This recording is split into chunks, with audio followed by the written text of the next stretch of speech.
कबो सलवार कबो साड़ी लसराता हाय राजा जी कि कबो लसराता मोर बिछावना हो कबो सलवार कबो साड़ी लसराता कबो लसराता मोर बिछावना हो हर किया वेला मजा थारे में पहजा कि हो जरा गलती नादानी में कि देवर चटनी चटावे दलानी में जब चले बोलम खलिहानी में कि देवर चटनी चटावे पलानी में कि जब सूते जाले बोलमो खरिहानी में ए धनंजय भैया हां सही बात अरे किया वेला बाजा थारे में पहजा कि हो जाला गलती नादानी कि देवर चटनी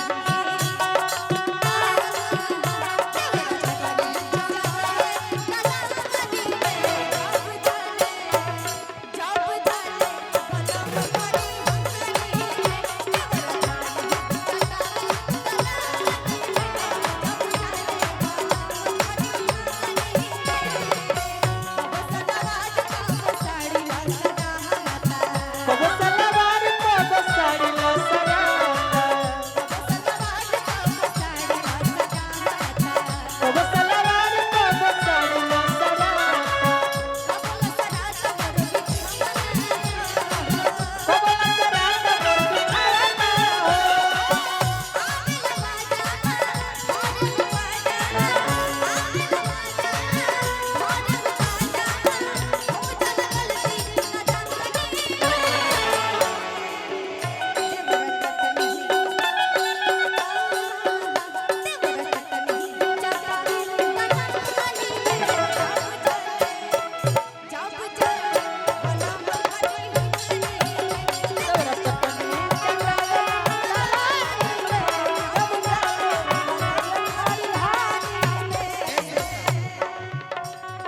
तुम तो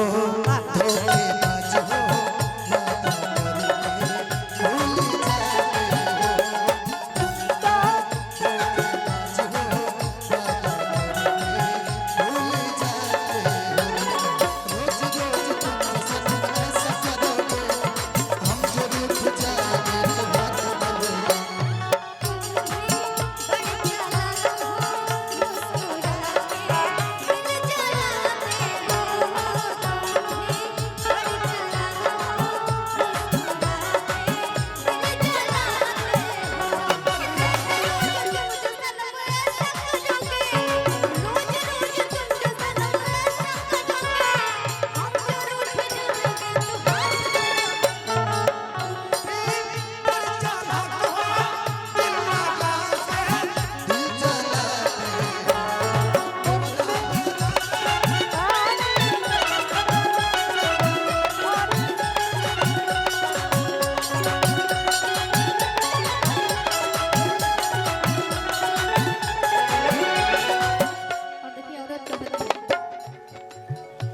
कैसे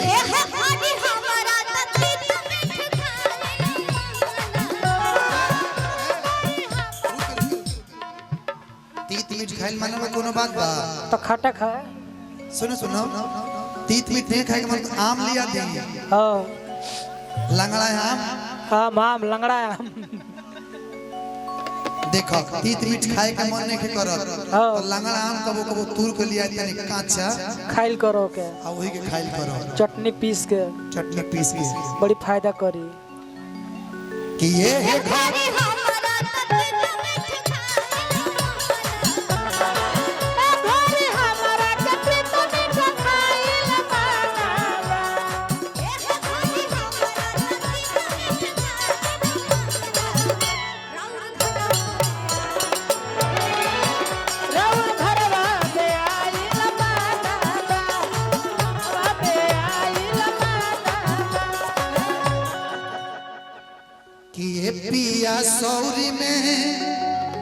न जबरी समय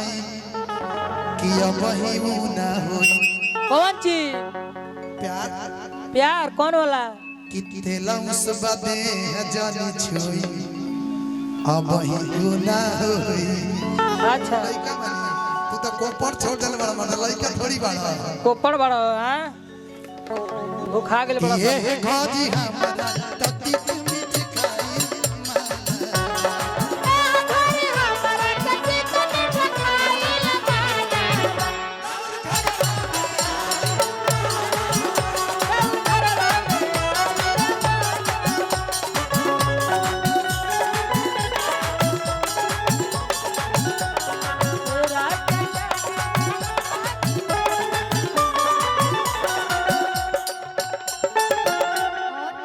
कि हाय लाल लाल आँख ना दिखाई बिछाना बिछाई लाल आँख ना दिखाई राजा मोहरी बिछाना बिछाई एमे दोस्त ना हमारे कुछ बाटे सब कोई भरोले कमाई सब कोई भरोले कमाई ला ला ला ढेर ला ला बतका ए खाली में ताक के देखल ठीक से ताक दे खाली हां ए में लाल के मतलब उजर भी कबो कबो लौके लगे लौके लगी और उजर हाय